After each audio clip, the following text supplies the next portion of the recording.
Hello boys and girls, welcome to another session of Pillars of Eternity.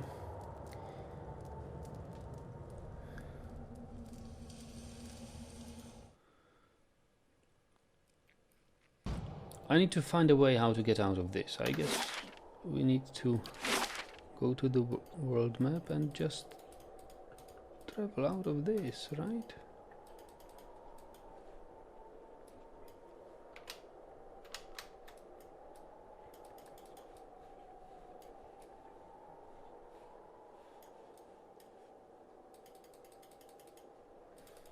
But it is not possible.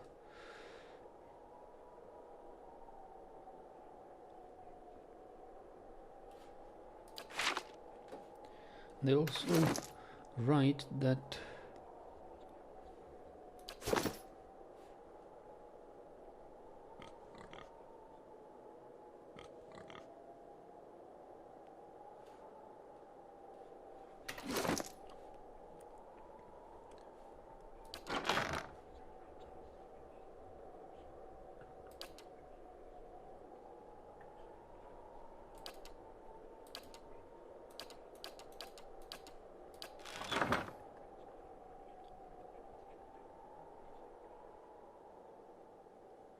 well, I wonder why I'm still encumbered if I'm not carrying that many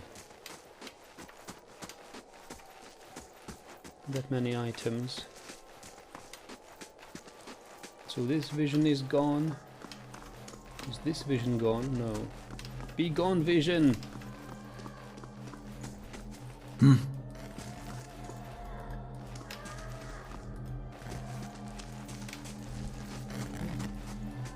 I think I need this vision to be gone before I can leave this site. Is it not right? Ha!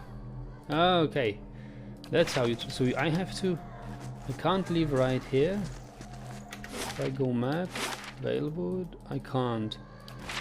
But if I go to this gate...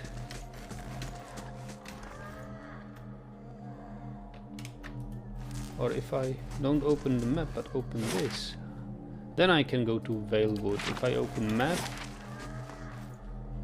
world, then I can't go to Valewood. That's all I needed to know, man. That's all I needed to know. So this is how you not do it. And what is this? One camping stuff. Okay. Valewood. There's no other way to go, right? I could possibly try to leave the site at the north. No, but there is nothing like that. Alright, let's go.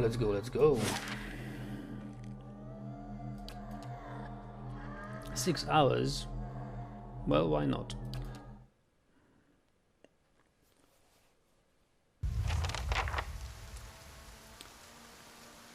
Journey to Gilded Vale is my active quest. Oh, butterfly. Dead body. Keeping quiet.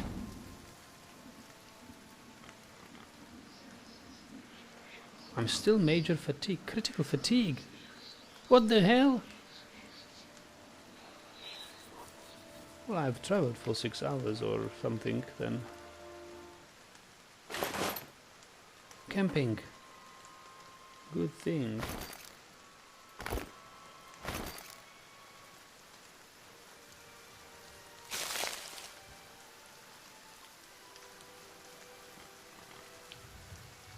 I need a rest, that's for sure. The question is whether I'll be able to... Here is a vision.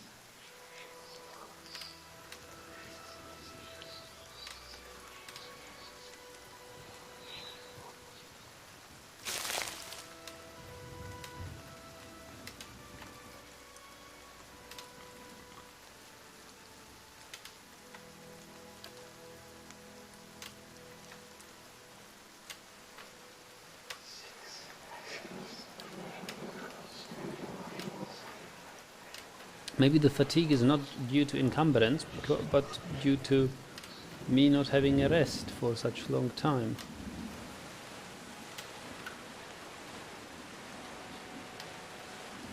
More ghosts.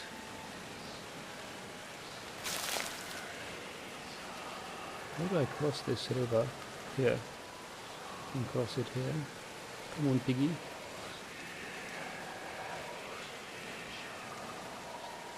Yeah. Yeah. Yeah. Yeah. Doesn't he have anything? It's just a Sure. dead. Yeah. Yeah. Nice and slow. What's this? Shattered pieces of a crate are strewn across the dirt along with a few muddy what? Vegetables. Ugh. I don't suppose they are edible.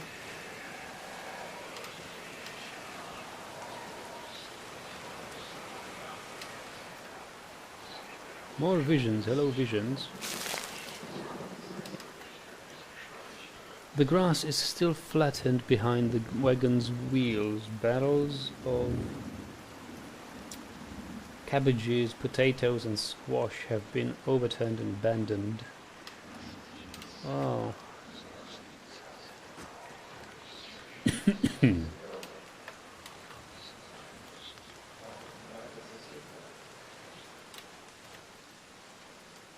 Yeah, somebody.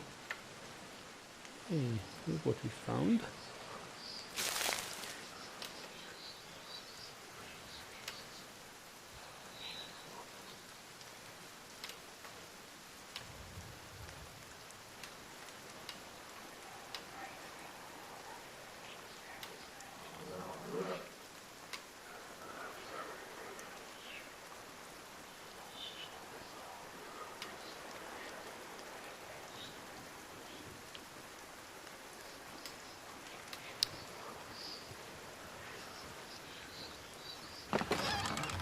Nice camping supplies. I need them.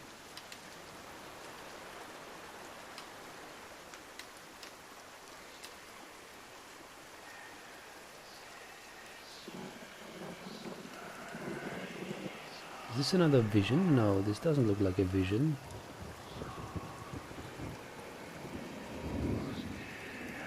I can't fight anyway, so I might as well approach him normally.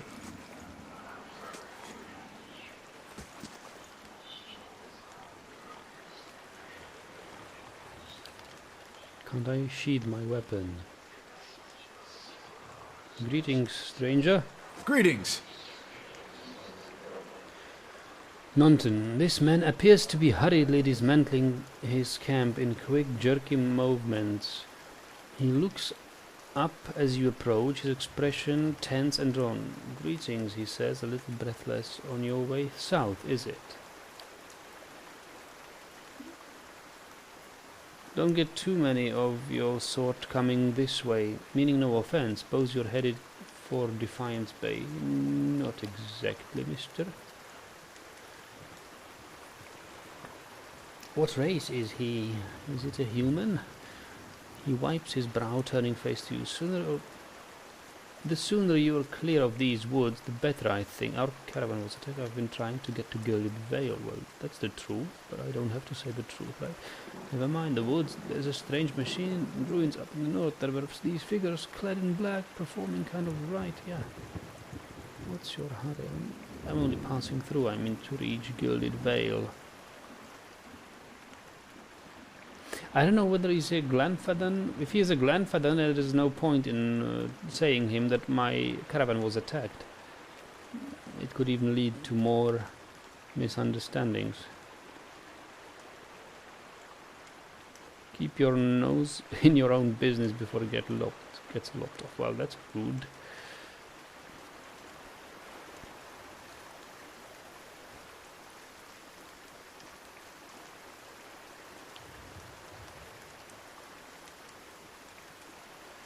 Well,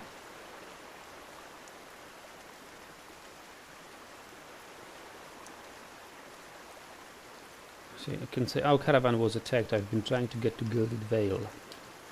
Hard luck. I'm sorry to hear it. You should be fine from here. There is no missing the Vale if you keep to the road, and then you haven't far to walk.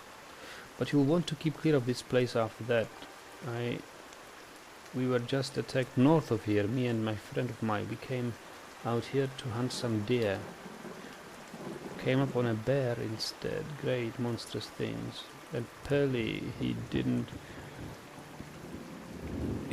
make it. He shakes his head. I don't know what I'll tell his wife.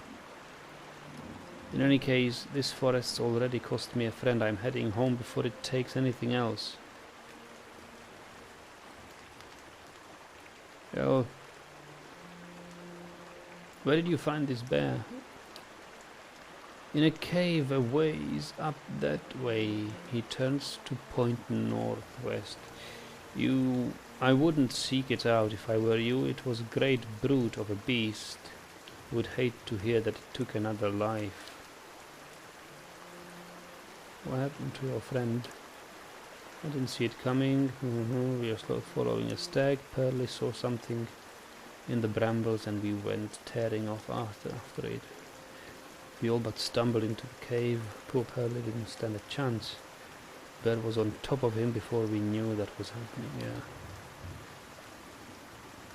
And who are you?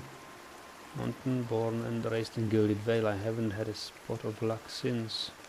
Like Kevin Pearly, I suppose. Can we talk again? Well met, friend. No, we can't. Okay, I probably should have told him about my visions there, but...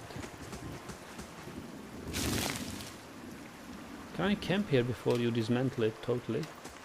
I need to camp. I'm very tired. What does it say here? Northwest to Giren's Grasp, south to Gilded Vale. I'm in no condition to fight a bear if I'm fatigued like this. I got great maluses to attacks and everything. That would be a suicide. Can I camp? Well, I could camp here, right? And then go fight the bear. Found some camp equipment. But without a companion, what chance could I stand? I don't think I could stand a chance, to be honest.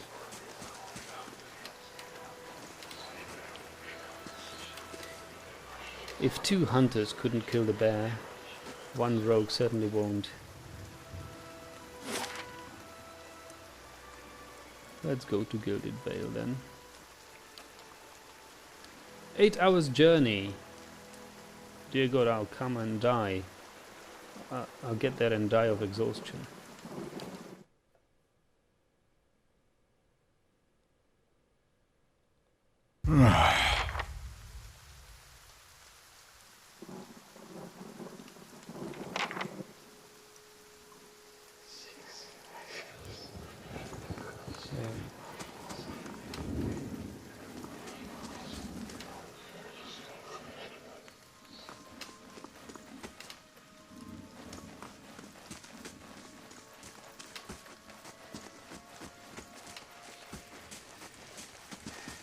No, I didn't want to go there. Oh, is it people hanging on the trees? Wow. Nice greeting. Where did I come? You must be one of the new settlers. Welcome to Gilded Vale. Yeah. You'll be pleased to know that we've had some recent vacancies here. I can see. It's probably all the hanged people, right?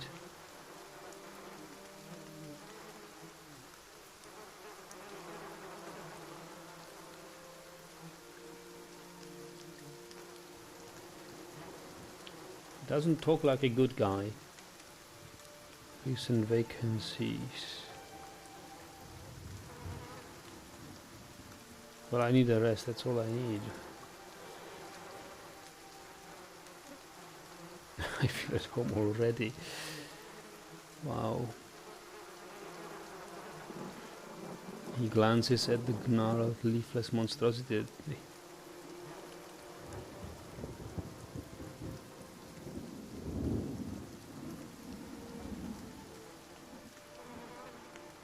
Do you welcome everyone in this way? The only answer you hear is buzzing from the tree. Of course, we'll need to make some inquiries first. The inestimable Lord Radric VII has taken great pains to insulate our town from Widewind's legacy. Have you ever sired a Hollowborn child? Hollowborn child. Well, that's a rather personal question. And an important one nevertheless. Lord Raderick has made it his first priority to eliminate this scourge from our village. Am I not welcome here? I get the feeling I'm not welcome. I don't know what a Hollowborn... I should warn you, stranger. Here in Gilded Vale, we have a special place for dissidents, charlatans, and those who would hide a curse in our midst. He steps to the side and inclines his head over to slightly toward the deformed special place. Okay. His lordship's wife is with child and due any day now. Without his approval, I shan't be able to find you a permanent settlement. It will have to wait until after the birth. We can continue our interview then, after the bell tolls from Radric's hold to signal my lord's new heir. In the meantime, you can find temporary accommodations at the inn just southwest of here. Southwest, right? I've been feeling strange ever since a close call with the Biawag. There's someone in town could help. Well...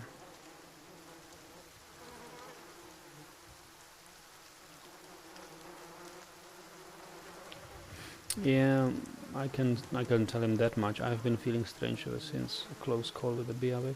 Is there someone in town that could help? Whatever your problem, it sounds like a matter for an animancer. However, the only animancer in Gilded Vale isn't in any condition to speak. Consider yourself fortunate. After she failed Lord Radric, we saw to it that she wouldn't profit from the misplaced trust of others. A bad cure is often worse than none at all. But if you're set on finding a bottle of troll piss or a dead Audra pebble to rub on your forehead, you're welcome to check her pockets. A little corpse stink is nothing when you're digging for shit. My advice, however, is to be satisfied that you escaped and leave it at that. Okay, so there's no point talking to him anymore.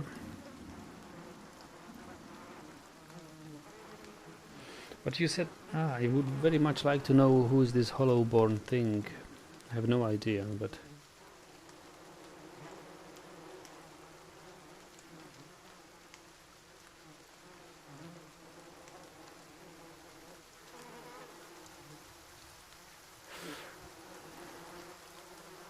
well, goodbye. Keep out of...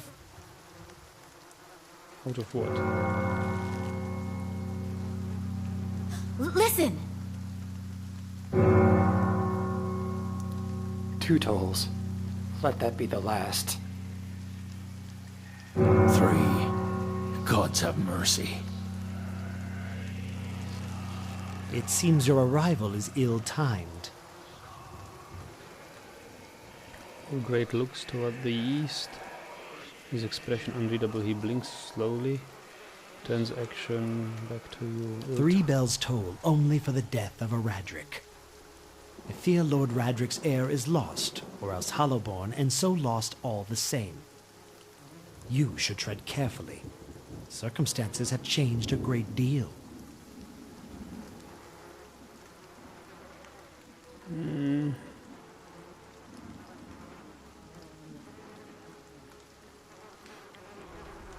Does this affect the Lord's offer to new settlers? I can be sure of nothing right now. I advise you to get some rest. The inn or stable, for all I care. Find me afterwards. We'll know more soon enough. Okay. What exactly happened? We'll know more details when the messengers arrive. The vagaries of childbirth, perhaps. That's not your... okay, farewell.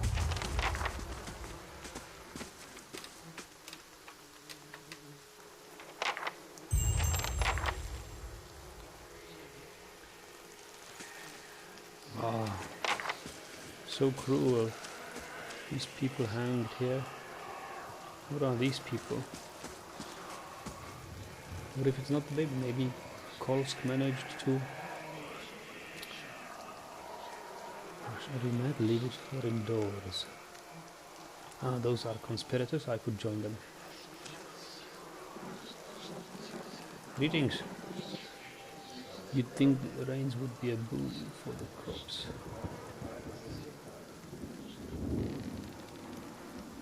Folk like you might do better in the Defiance Bank. Okay. Hello. Used to have a lot more fortune tellers. Just more.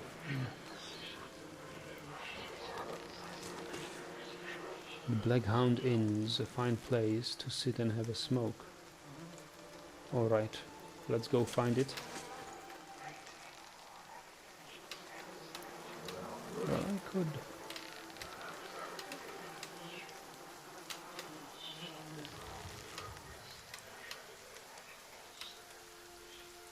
Wow, this looks all very...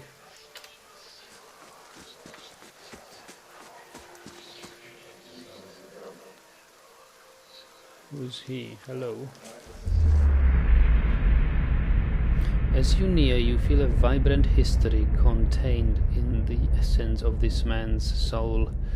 Voices from its past seem to call out to you. Reach out for the soul. If it's a soul? Voices from the past? Yeah, reach out for the soul. You see a pennant waving tall and sluggish in the wind. A rising sun embroidered on the banner. The vanguard of a small troop of paladins. The atmosphere is buoyant if restrained, and their armor has not yet been tarnished by the elements. This expedition is fresh, young, filled with zest and zeal. At their head stands a commander, awkward in full armor, but determined in step. Despite the excitement of his fellows, he does not smile. There's a twist to his mouth, his countenance grim. He throws up a hand, halting his troop. Silence falls among them, revealing a dark thunder, deep and low. He orders them to ready their weapons and spread out. Eyes dart from horizon to horizon, necks twisting to see the source of the sound. In the distance, dust and lightning rise from the ground as Stygian clouds race towards them overhead. The soldiers stand, only the staccato movement of their breath betraying their nerves. The commander closes his eyes, calling a blessing down on his troop. Invigorated, invincible, they wait as the enemy draws closer, poised to attack. Wow. Could have been the leader of the paladins.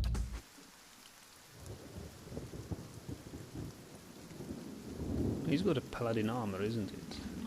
Could be a paladin. Well, I can't talk to him, obviously.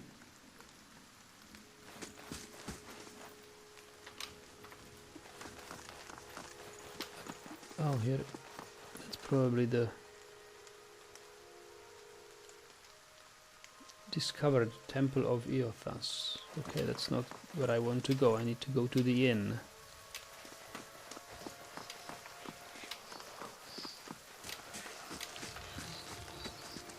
Who's this? Can't talk, can we? No, we can't. Oh, what's it? Let's read it. Scattered between the roots are bracelets of twine and bead, wilting what? Wilting flowers and notes half erased by the rains. I want to get this. Some sort of an ingredient. Blood musk.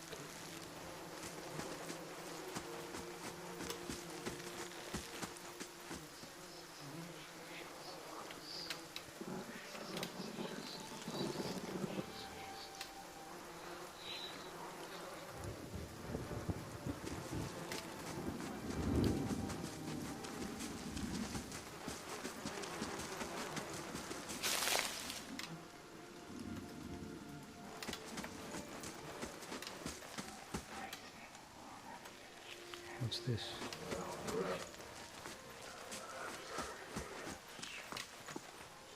Beneath the vines are crude carvings of a sun rising over 3 stars.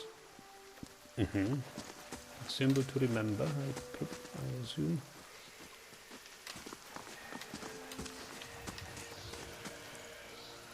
Greetings. Greetings. Bad news out here. Who's this guy? Hello, hello. The crops are blighted, the legacy is upon us. This place is cursed. Is this the inn?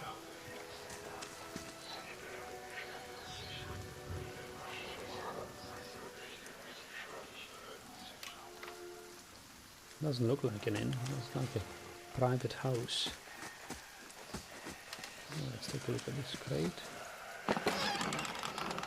Beer and ale. Well, that could be the inn then.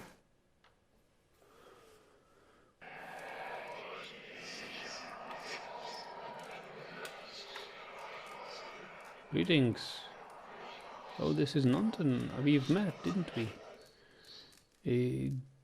Ingrode says, this man and woman appear to have been deep in conversation, working at closing 2 bulging satchels.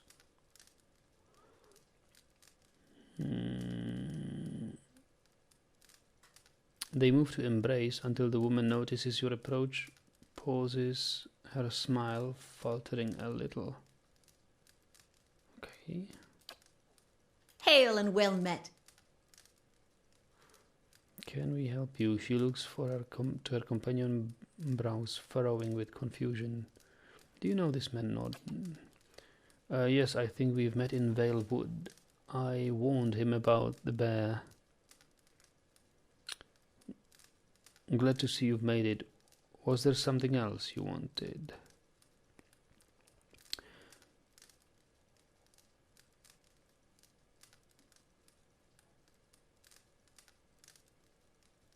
Well,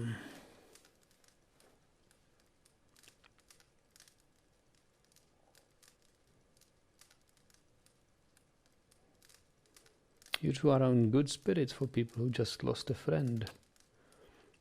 That's unkind, yes, it is. I'm grieving for my husband in my fashion. I'm only sorry I couldn't convince him to leave Gilded Vale before this happened.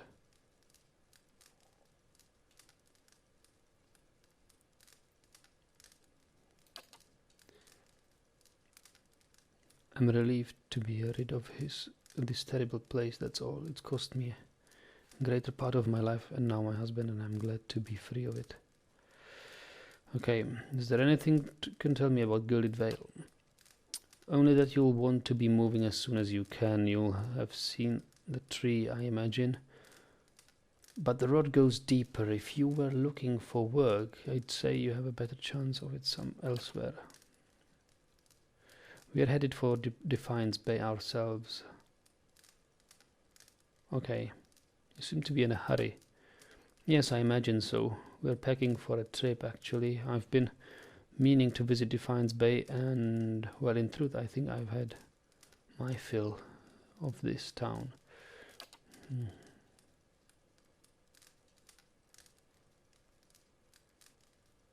So she's leaving with Nanton? Okay, goodbye. Do you mind if I look at this?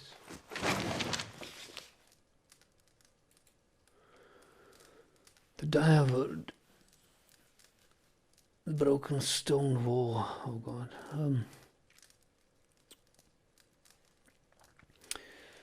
A group of farmers cleaning accidentally knocked down one of the ancient Adra menhirs on their land. The innocent act drew the ire of the native population and started what could come to be known as the Broken Stone Wall. When it was finally over, several thousand colonists have been killed as well as hundreds of the Glanfadens. Even though the war was technically over, the Glanfadens escalated their attacks on settlers over the next 2 years using vicious tactics that left many colonists, several military figures, an earl and 6 thanes dead. Unable to stop the Glanfaden attacks, the earls elected Earl Edrang Hadred to the position of Grave. Well respected and known to be a master of military tactics, he was asked with dealing with the Glenfarthlan threat. Edrang fought with the Glenfarthans led by an Orlan named Regd for the next 2 years. Neither side can gain the upper hand on the other, resulting in a tense stalemate between the two groups. Because of this stalemate, the hostilities slowly died off, and in 2631 the Dirwoodan people signed a treaty with the Glenfarthans. Regd would step down, the Glenfarthans would stop their attacks altogether, and the Dirwoodan people would leave the ruins alone. This treaty angered the nobility and Aedir, as it brought to a halt the supply of artifacts. Edrang also tried to get the practice of slavery outlawed, but this was not successful. Because of this, the peace between the Dirwood and Eir Glenfad is uneasy and tumultuous. Small patches of rural violence still cropped up, but were easily dealt with, as neither side wanted another war. Okay.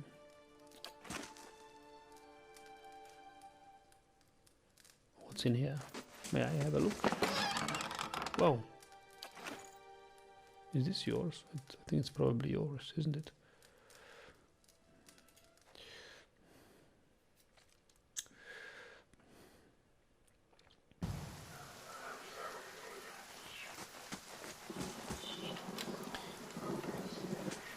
Maybe he didn't lose the friend, maybe he led him into the cave to be attacked by the bear, so she'd lose her husband. I don't know.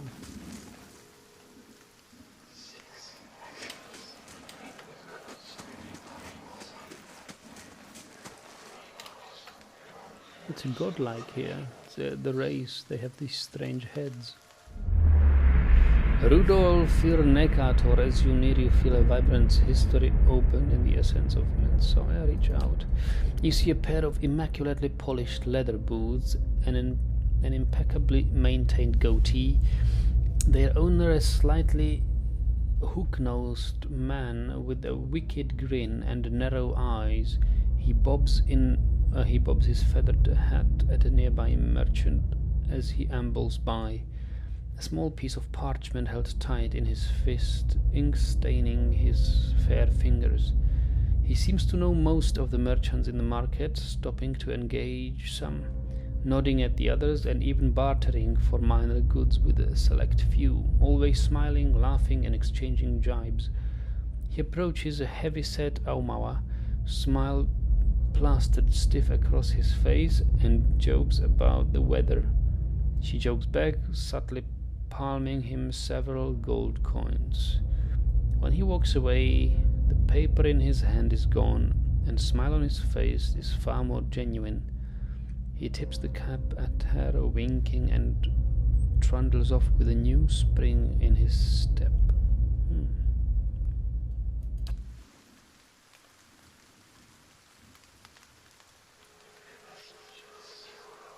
Doran Chamberlain. Vibrant history, essence, reach for the south.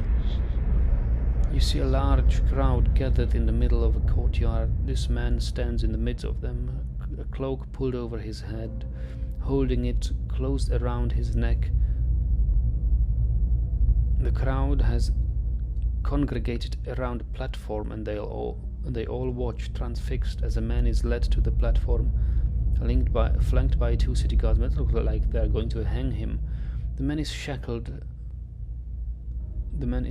hand and foot, but carries himself as a nobleman, not deigning to even glance at the crowd. The cloaked man pulls his cover closer around his face and turns to leave, hunching over to avoid being seen. A crier on the platform unrolls the parchment and begins to read, but the man pays no attention, intent on getting away from the courtyard. The crier's voice grows louder and more intense as he reads, and voices from the crowd start to punctuate his sentences. Jeers and shouts grow more frequent, and with each one the cloaked man flinches and his shoulders droop. He breaks from the crowd, coming to the edge of the courtyard, and the crier reaches the end of his proclamation. The crowd grows silent again, save for the occasional shout. The man turns back to look at the platform, seeing his father kneeling before the block, neck exposed. The executioner moves into position, lifting his axe to strike. The man turns suddenly, unable to watch. There is a wet thunk, and the crowd breaks into cheers and applause. He leans against the wall, regaining his composure, then straightens up.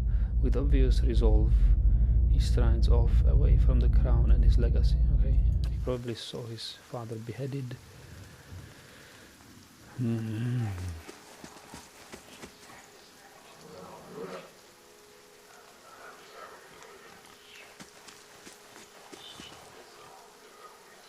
Careful if you head east.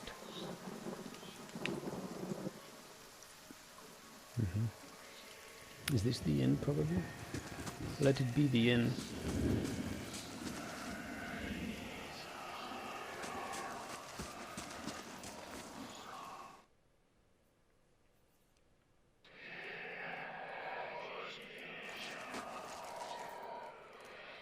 Same house as before. Oh, this needs stealth. Greetings. Kyra Eroth, assuming vibrant history themselves. Well,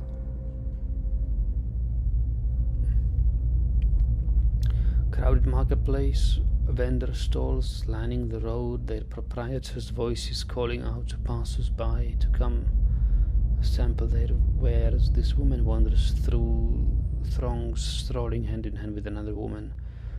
They peruse the vendor's goods, tarrying at a book merchant with a number of old and beautiful tomes, chatting with one another about what they see.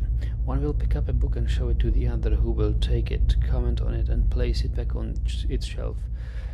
Then the first will snatch up the book again and quickly pay the merchants before the other can snatch it back. They walk away from the market, weighed down by packs filled with books, and still hand in hand, standing close, comfortable and familiar with each other.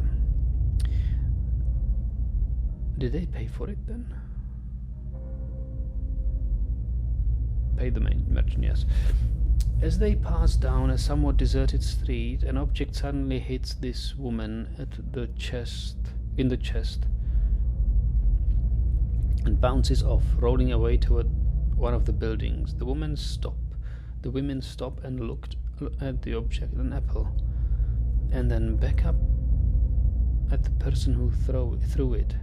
There is nothing special about him aside from the angry look on his face and the other two apples he holds.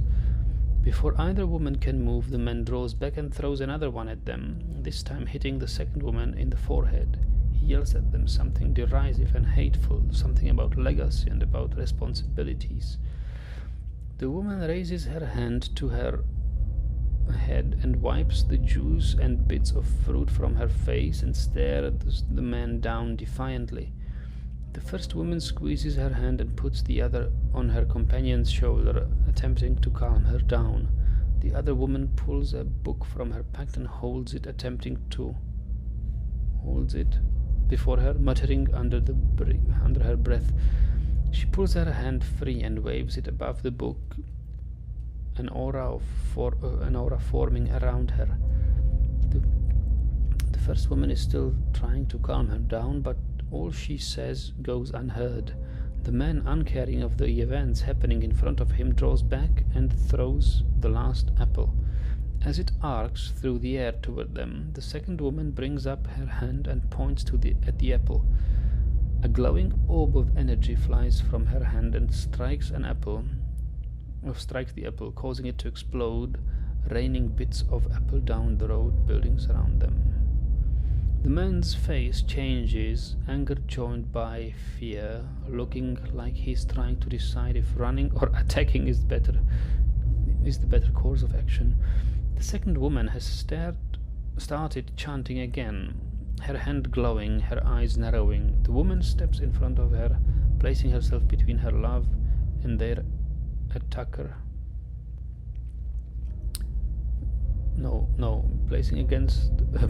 Chanting again, her steps placing between her love and their attacker. She touches her face, gently stroking it while whispering calming words. A kiss.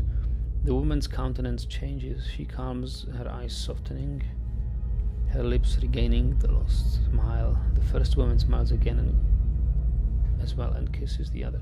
Okay. Wizard scum, the man behind them says, and the two women turn to face him, staring him down defiantly. They join hands and begin walking again, moving past him without so much as a sideways glance. Okay. A lesbian wizard.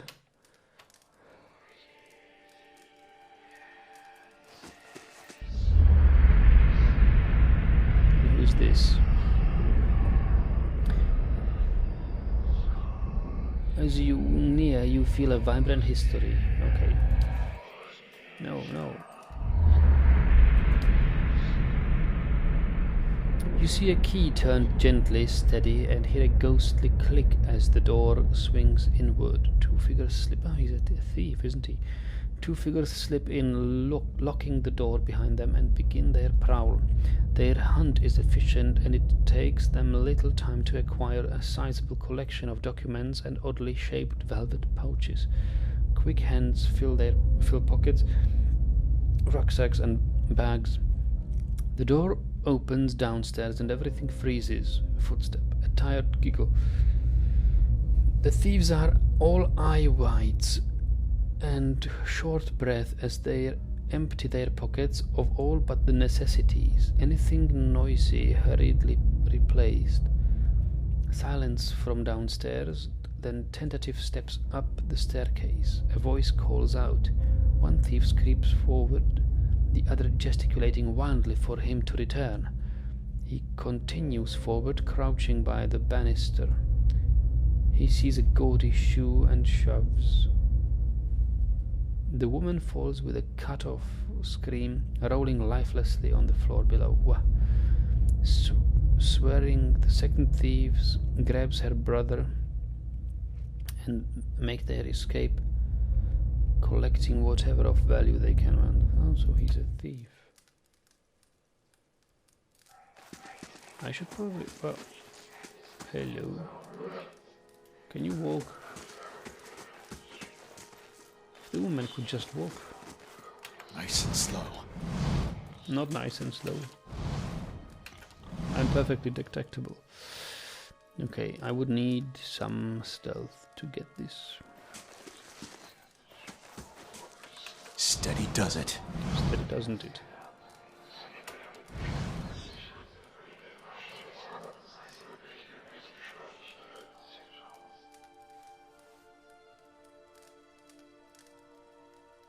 Huh.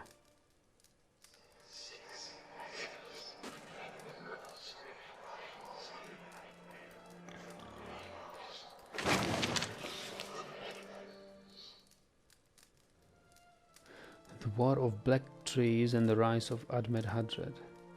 Okay, it's not worth it. It is definitely not worth it.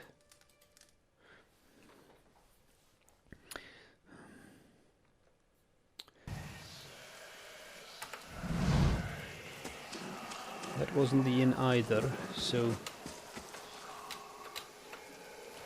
let's see where the inn could be.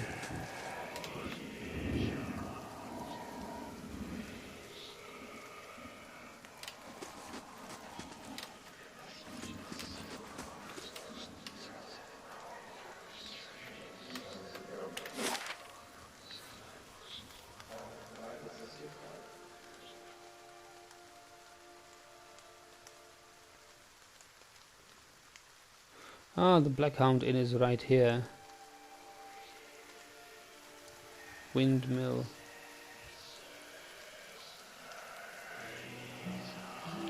I just need to go here.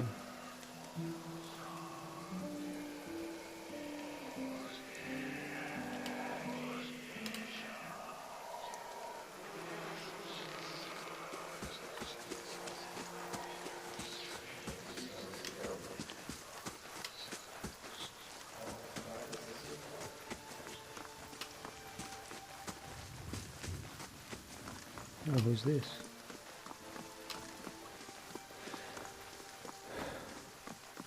Wait, there is an ingredient here, I think. Could harvest this.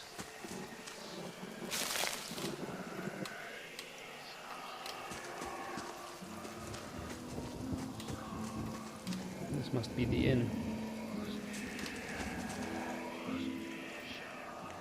Aloth is here. You see 4 people gathered by the door to the inn. Their raised voices and chopping gestures suggest an argument reaching its climax. The first figure raises his hands for calm. His face is partially obscured by a hood, but his height and stature suggest an elf. Oh, he must be a magician. I meant no offense. Let's put this matter to rest over a round, shall we? My treat. Hoping to soothe our pride with a few Adira coppers, eh? We don't need your coin.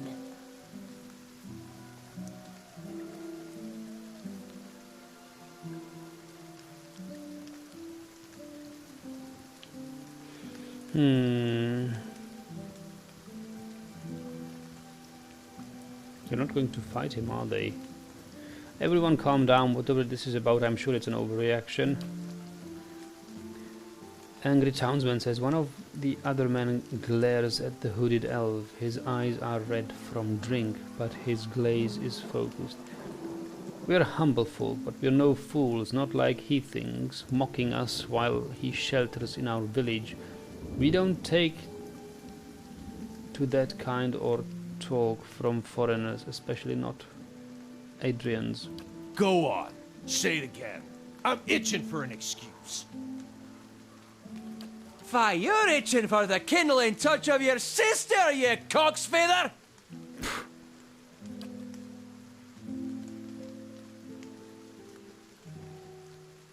I'll cut that barrel-licking tongue out of your head.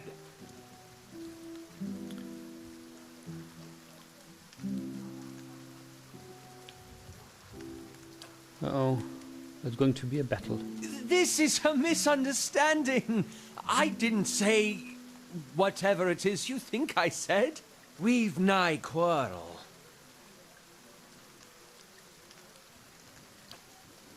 That's where you're wrong. Okay.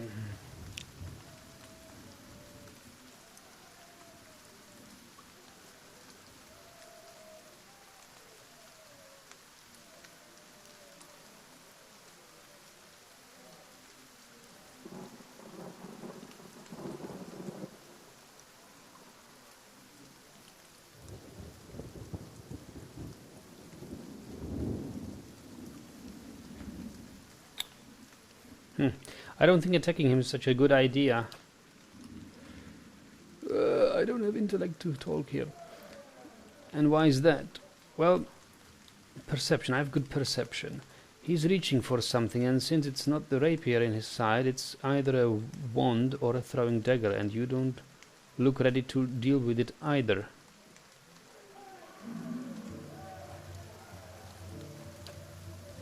They look at each other. One of the men gives the other two a warning shake of his head before turning to you. We are done for now, but this one better watch his step around here, because we are not going anywhere. With a final scowl at the elf, he turns to leave. Wow, I stopped the battle! Hey, we should be buddies. I need a wizard as a companion. Aloth says. As the three stumble away, the elf turns to you, the tension almost gone from his smooth face. Not quite how I hoped to get to know the neighbors.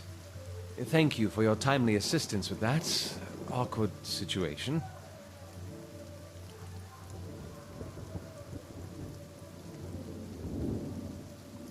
Oh, well.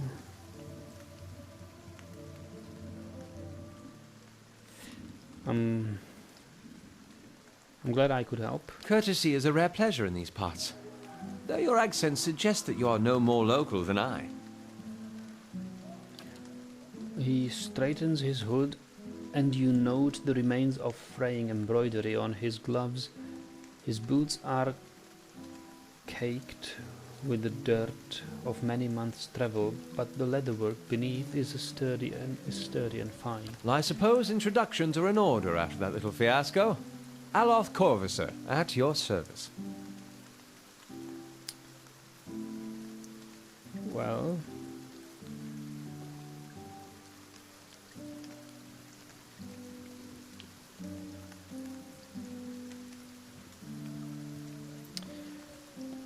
how did you manage to get stuck out here? Something of a long story. Well, I'm a wizard by training, and an adventurer by necessity. I was born in the Seathwood, part of the mainland of the Adir Empire, and both of my parents served the nobility, which afforded me an education for which I am grateful. However, there were no open positions in those houses, and so I decided to seek new means in a new land. Mm-hmm.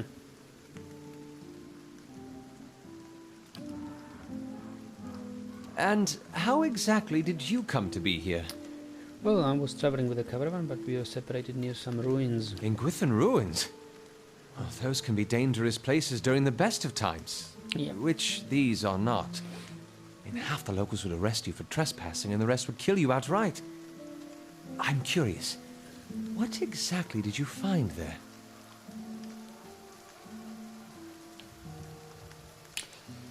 Well,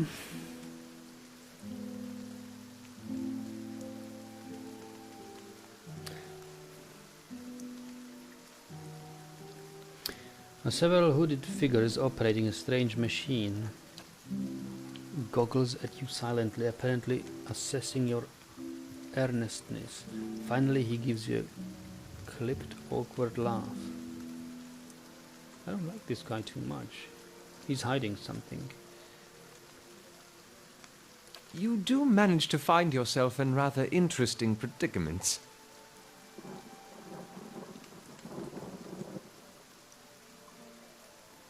Just how did you manage to cross those three drunks? I'm afraid that was a matter of misunderstandings and mistranslations.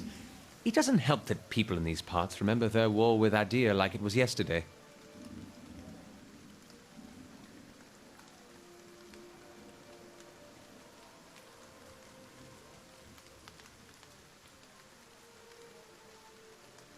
You did rather a lewd suggestion regarding one of the aggressors and his own sister.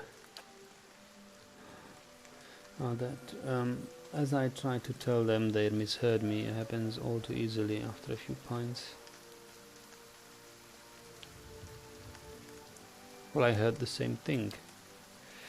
For just a moment, he looks as if he is about to say something else. His expression brightens with mischief out before he can speak.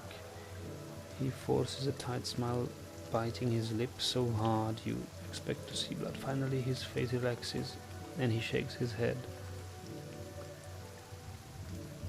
I should speak more clearly next time. My apologies. He's a difficult guy.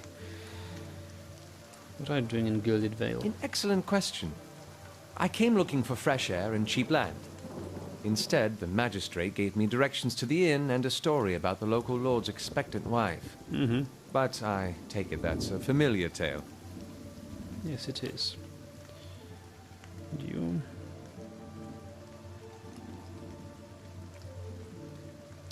Well, I've been experiencing strange things of late. I'm looking for an expert on souls. Indeed. The local lord has searched far and wide for similar specialists. He has rid himself of them almost as desperately.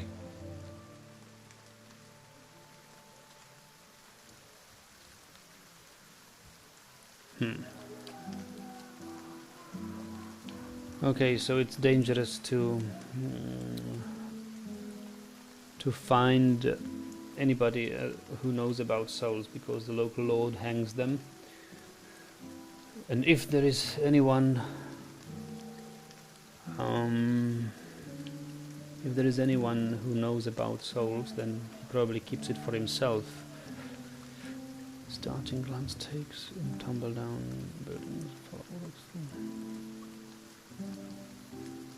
Well, you don't look exactly like a settler. Begging your pardon, but neither do you. Yeah. Yet, circumstances can find a person in the strangest of places. Yeah, I should be going. As should I, given recent events. It's just as well. I've had enough of the watered wine and lumpy beds at the inn. They say even the owner tired of the place. Just up and left one day. It explains quite a lot about the upkeep. Perhaps I could join you. I could use a change of scenery, and I find it's better to travel in numbers.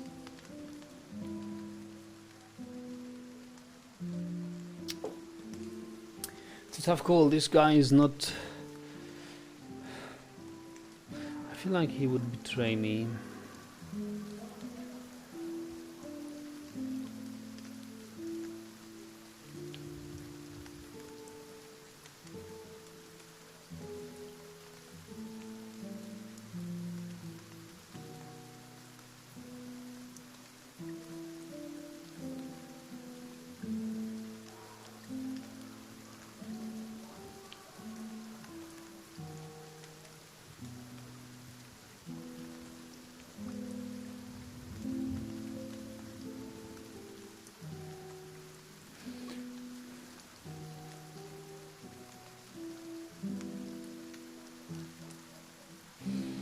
I can always fire him if he gets inconvenient, right?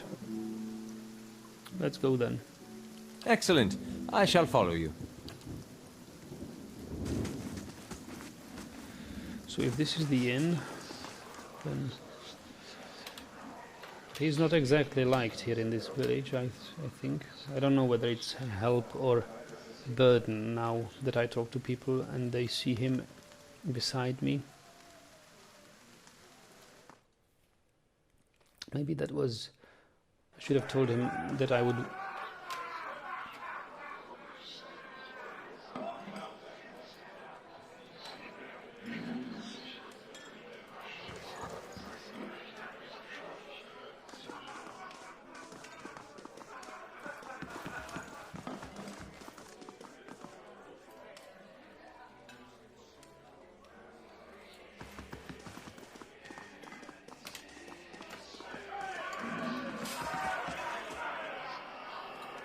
Good day, stranger.